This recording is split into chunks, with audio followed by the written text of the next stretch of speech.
Emang nggak dicek? Emang nggak dicek? Enggak, kalau itu kan ada bel atau gimana sih? Saya nunggu dari tadi di sini setengah jam nggak ada respon, Mbak. Suruh masuk nggak boleh masuk sama security. Bukan masalah 1 menit, udah setengah jam lebih. Tadi juga aku lihat Bapak terus pas aku balik lagi Bapak nggak kelihatan. Saya di depan ngomong security, no. Maaf ya. Handphonenya juga nggak bunyi. Gitu kan, kalau saya nggak masuk berapa jam saya nunggu di luar. Nih buat rapper nih, hati-hati nih kalau dapat orderan di Hotel Cengkareng nih. Nama restonya Imperial Tables, ya kan. Nah sekarang posisi driver di luar begini ya kan, sedangkan driver nggak boleh masuk ke dalam tuh, ada tulisannya tuh, ya kan. Suruh nunggu aja gitu di sini tuh, disiapin bangku, oke 3 biji ya kan. Gue udah nunggu hampir sejam, mana ini orderan kagak ada, ya kan. Gue bolak-balik dong ke security di depan loh. Tetap nggak boleh masuk, ya kan. Ya mau nggak mau gue kesel ya kan, gue marah-marah. Ya, akhir-akhirnya bentar nih, udah nih. Maaf ya Pak. Udah. Ya, maaf ya Pak. Ya udah.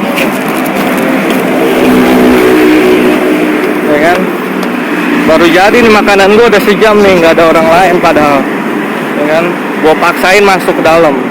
Karena gue kesel, gue nunggu nggak jelas berapa lama gue nunggu di situ. Ternyata pas gue ke dalam, makanannya belum dibuatin. Dengan alasan katanya dia nggak tahu ada orderan, kan ngehe ya kan. Coba kalau gue nggak masuk ke dalam, berapa jam gue nunggu di luar, bangsat doang.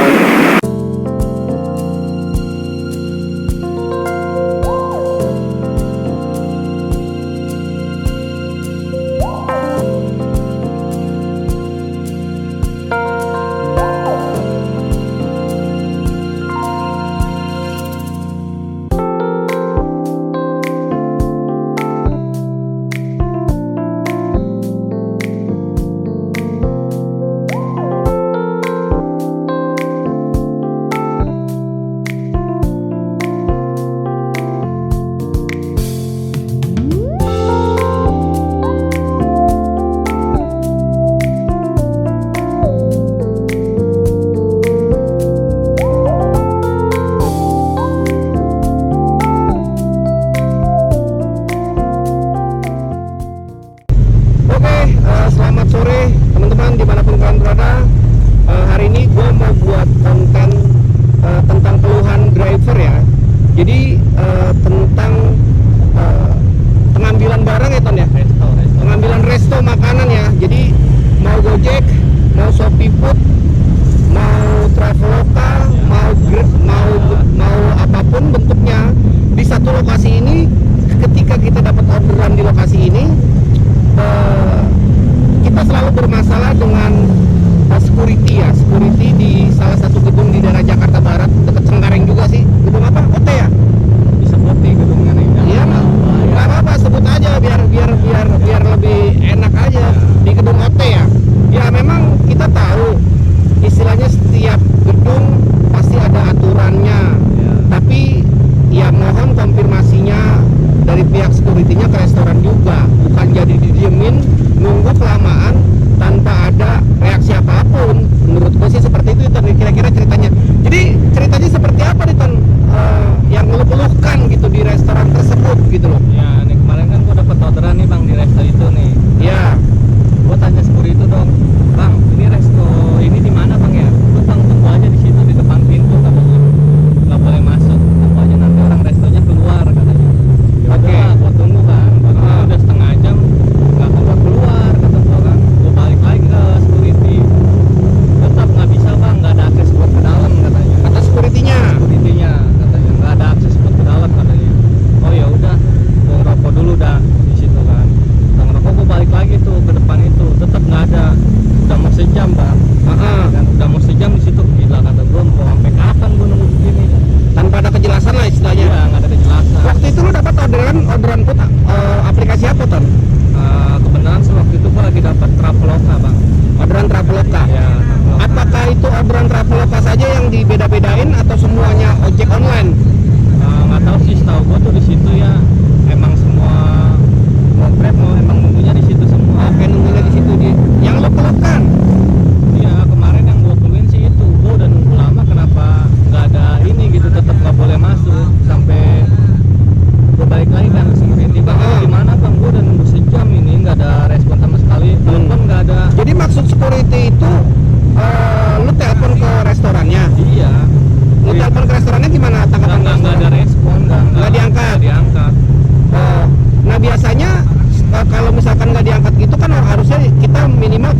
security-nya mewakili lu nggak melapor ke restoran bahwa di depan ada Nah. driver online yang sedang menunggu orderan gitu loh. Nah itu juga gue di situ berdebat dulu bang, ini gimana gue mau nunggu sampai kapan kalau nggak boleh masuk begini kan? Nggak bisa. Nggak, dia bilang nggak, ya udah bang nanti saya aja yang nyampein ke restoran, nggak ngomong kayak gitu. Nggak, pas gue bilang, udah bang gue bodo amat lah, gue mau masuk nih sekarang, orderan gue nggak dibikin-bikinin dari tadi ya. Gue mau melin, emang situ berani, kata security ngomong gitu ke gue. Iya, ya kenapa nggak berani? Harusnya berani loh. Emang situ berani ngomelin, ya berani lah, gue nggak salah kan. Iya, Udah. benar. Akhirnya tuh dianterin tuh, dibukain pintu Sama security-nya. Iya, Akhirnya lu boleh masuk lah ke dalam ya. boleh masuk, cuman gue di depan pintu doang. Oke. Gue tanya nih sama security, wah katanya nggak ada akses, padahal ini restonya di dalam doang bang, gue di luarnya gitu. Iya. Nah, udah gitu pas gue ke dalam, gue tanya dong bang, ini orderan sama ya? Nah ini orderan Traveloka gimana nih pak? Waduh pak, nggak tahu pak ada orderan, maaf ya lah.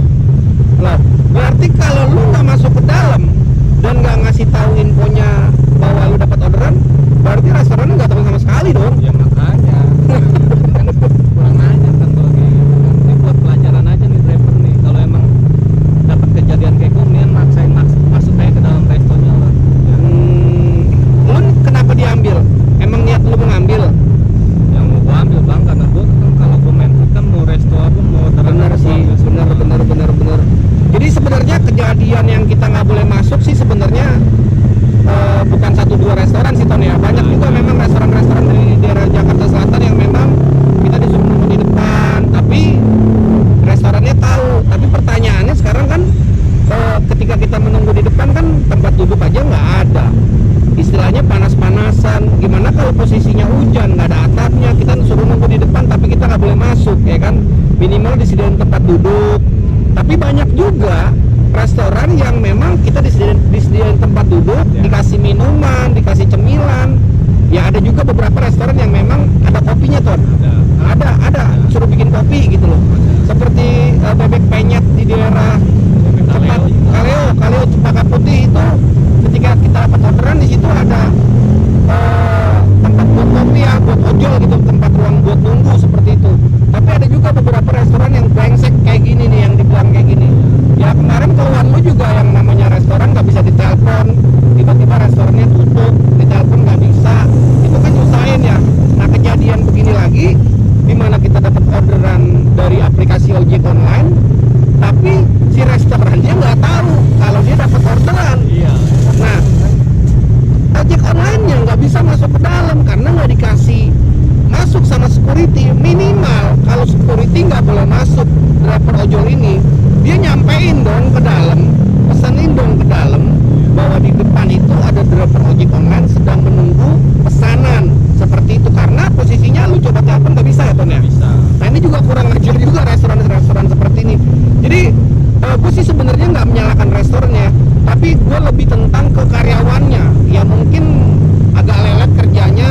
Dan ini juga pesan buat yang pemilik resto untuk diperhatikan lagi kerja-kerja karyawan kalian di restoran itu, karena salah satu pelayanannya sama driver ojek online ini gue bilang ngenes lah gitu loh. Jadi kurang lah.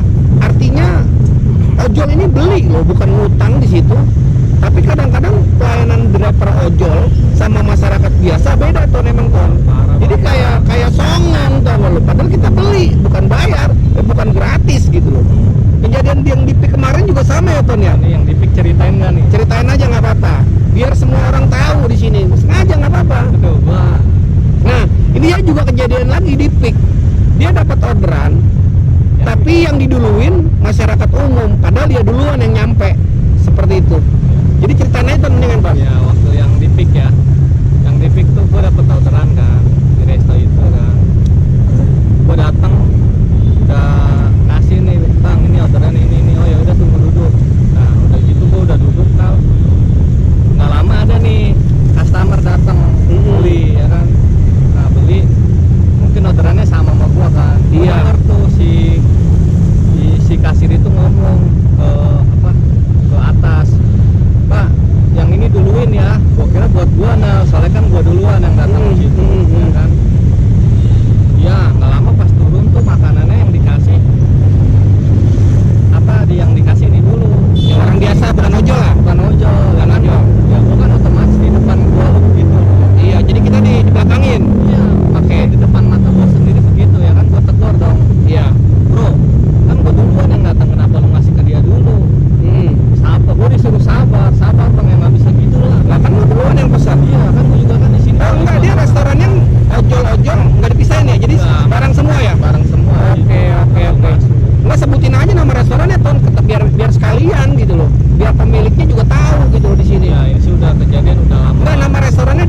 apa di Pik?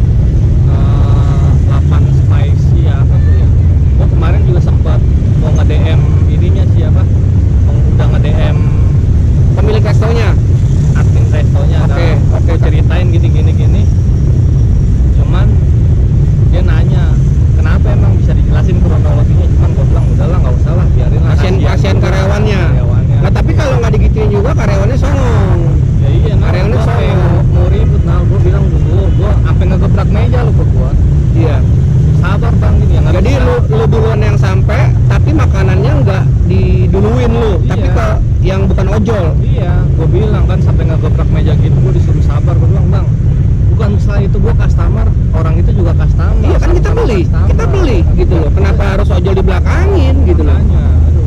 Jadi banyak nih buat pemilik restoran-restoran atau mungkin aplikasi-aplikasi mau Traveloka, mau ShopeeFood, mau Gojek, mau Maxim, mau InDriver, apapun bentuk aplikasinya nih banyak maksudnya menyepelekan driver-driver ojek online nih, terutama untuk toko-toko atau restoran-restoran ya, dan juga mungkin banyak juga yang memang menyepelekan tentang driver-driver ojol ini terhadap pengguna Borat juga gitu loh, merasa bosi, merasa dia bayar, merasa dia bos, padahal yang dibayar itu nggak seberapa banyak gitu loh. Tapi sikap menyepelekan seseorang itu menurut gua brengsek ya, artinya gitu ya, brengsek. Lu sama-sama butuh gua gitu loh, dan gua juga sama-sama butuh lo, harusnya saling menghargai. Menurut gua sih seperti itu jauh lebih baik.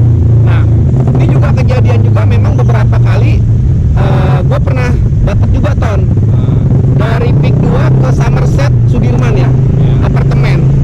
Ini gue cerita beneran, gue cerita teman-teman. Jadi mereka suruh gue lepas jaket ya, mereka suruh lepas jaket untuk gue nganterin masuk ke dalam nih makanan. Tapi gue bilang sama security-nya, gue nggak mau lepas jaket pak, gue bilang.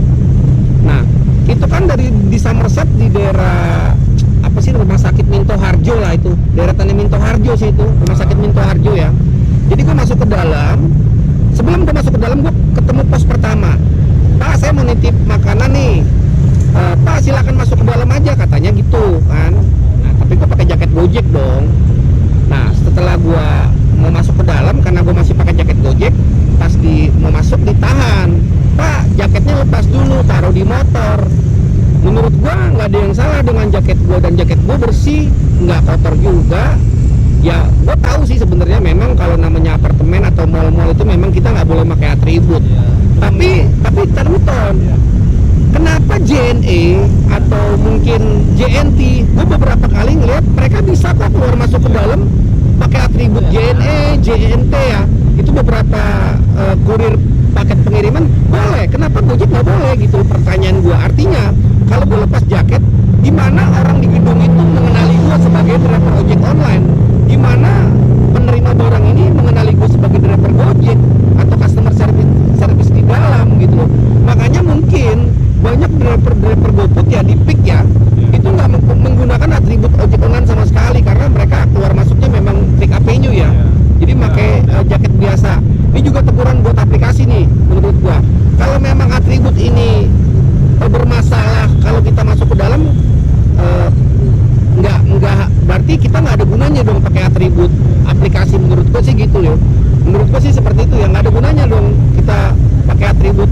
Nah mau gua dari aplikasi apapun manapun, tolong dong koordinasi ke gedung-gedung, ke mall-mall, ke apartemen, jangan pernah melarang kami untuk melepas atribut gitu loh. Karena kalau kami lepas atribut kami, orang nggak mengenali kita siapa di dalam sana. Bisa aja orang ngira kita copet, bisa aja kita maling atau mencurigakan dan sebagainya. Gimana orang mengenali kita kalau kita nggak pakai atribut gitu? Itu sebenarnya kritikan gue dari lama ya, gue mau ngeluapin ton gitu loh, bahwa kita ojek online kenapa dilarang untuk memakai atribut di dalam sampai akses ke mall gitu loh. Sampai sekarang gue juga bingung atas dasar apa gitu, nggak boleh. Iya, Ya kan, nggak ada yang bisa ngejelasin coba. enggak.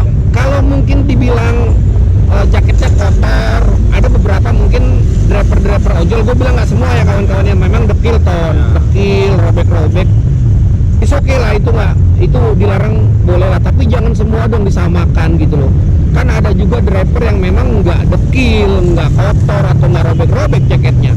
Ya bukan maksud gue membeda-bedakan driver, tidak sama sekali, karena gue tahu itu gue masuk ke ruang yang memang benar-benar eksklusif atau mewah.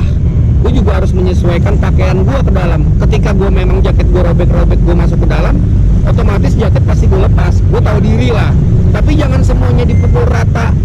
Kita nggak boleh masuk, gitu loh. Orang kita rapi, kita bersih kok. Salahnya di mana, gitu loh. Jadi buat aplikasi-aplikasi nih, tolong ditindaklanjuti dong. Kalian bisa koordinasi ke pihak-pihak gedung, apartemen, mall, untuk jangan pernah melarang kami memakai atribut ke dalam ruangan tersebut. Itu pesan gue, gitu loh. Karena banyak gue bilang yang memang melarang ya, dan gue nggak pernah mau namanya untuk melepas atribut sebenarnya, Tom. Jujur, gue ke apartemen Somerset nggak gue lepas. Akhirnya dianterin sama security-nya. Ya udah, menurut gue itu jauh lebih bagus daripada gue lepas atribut. Ini jaket kebanggaan, ini atribut kebanggaan, artinya ini pekerjaan kita, gitu loh. Artinya dengan dia menyuruh melepas atribut kita, berarti pekerjaan kita nggak dihargain sama dia sebagai ojek online. Pandangan gue sih seperti itu ya. Itu sih menurut gue. Aduh, kayaknya rendah banget gitu. Ya sekalian aja gini nih, tulis di gedung-gedung atau di apartemen teruntuk ya, gitu loh. Penghuni di sini tidak boleh memesan ojek online. Ketahuan itu jauh lebih baik, gitu loh. Biar adil ya. Iya, itu jauh lebih baik, gitu loh. Biar kita juga ya udah, lu gak usah pesan makanan atau pesan pesan sesuatu dari aplikasi. Gitu loh, menurut gua itu jauh lebih baik. Tulis di apartemen itu, di gedung-gedung itu, jangan memesan aplikasi ojek online ke gedung ini. Itu jauh lebih baik menurut gua daripada lu larang-larang gua untuk lepas atribut. Gua nggak bakal pernah mau namanya ngelepas atribut. Gua takut di dalam disangkain maling, gitu loh. Padahal Itu aja. biar jelas ya. Biar jelas, itu pandangan gua, gitu loh. Gojek, driver Shopee. Iya, kalau kita nggak pakai atribut, orang ngenalin kita siapa? Ini copet kali ini rampok kali ini. Makanya gua sampai sekarang gua juga jarang pakai atribut lah. Jadi permasalahan lu yang di gedung OT ini, cuma permasalahan nggak boleh masuk ke dalam karena lu nggak dapat konfirmasi dari pihak restoran. Akhirnya lu dianterin sama security ke dalam untuk konfirmasi, dan setelah lu menunggu berjam-jam sejam di luar, lu akhirnya dibolehkan masuk oleh security ke restoran. Restorannya nggak tahu kalau ada orderan. Iya, nggak tahu. Berarti kalau lu nggak masuk sama sekali, itu nggak bakalan tahu restoran. Nggak bakalan. Waduh, kacau. Menurut gue sih itu kacau. Jadi itu aja ya pesan gue buat restoran-restoran. Hargailah kami sebagai driver ojol. Kalau memang kalian bekerja di salah satu restoran, tolong hargai kami. Maksudnya disamaratakan lah. Mau lu ojol, mau lu masyarakat biasa, harusnya sih kalau memang meja antriannya satu, yang nggak ada istilahnya memilah-milah ini ojol ini bukan. Ketahuan sekalian, mendingan ojol masyarakat biasa itu jauh lebih baik, dipisahin meja kasirnya atau pengambilannya. Itu aja mungkin pesan gue di video kali ini ya. Jadi buat kedepannya ya, gue sih maunya video ini viral ya, biar orang-orang aplikasi tahu dan pemilik restoran tahu, gitu loh, bahwa tanpa aplikasi ojek online juga pemasukan kalian nggak ada sih menurut gue itu. Karena banyak juga orang-orang yang memang nggak sempet untuk beli makanan ke restoran, akhirnya mereka memesan aplikasi. Tapi pandangan mereka, tanggapan mereka ke kita justru malah menyepelekan. Itu aja yang mungkin ya. Jadi apa lagi yang lo mau sampein nih, Tom? Nggak ada temen itu. Oke, itu aja mungkin keluhan dari beberapa aplikasi terkait untuk pengambilan barang atau makanan ya. Kita udahin saja video ini, semuanya udah kita sampein keluhan kita. Gue mewakili beberapa driver ojek online juga. Jadi semoga saja pemilik restoran, pemilik aplikasi menonton YouTube gue ini untuk berbenah-benah terhadap sistemmu, karena beberapa mitramu, beberapa drivermu di luar sana itu banyak yang disepelekan oleh pihak-pihak restoran dan customer. Oke, tetap semangat. Salam satu aspal.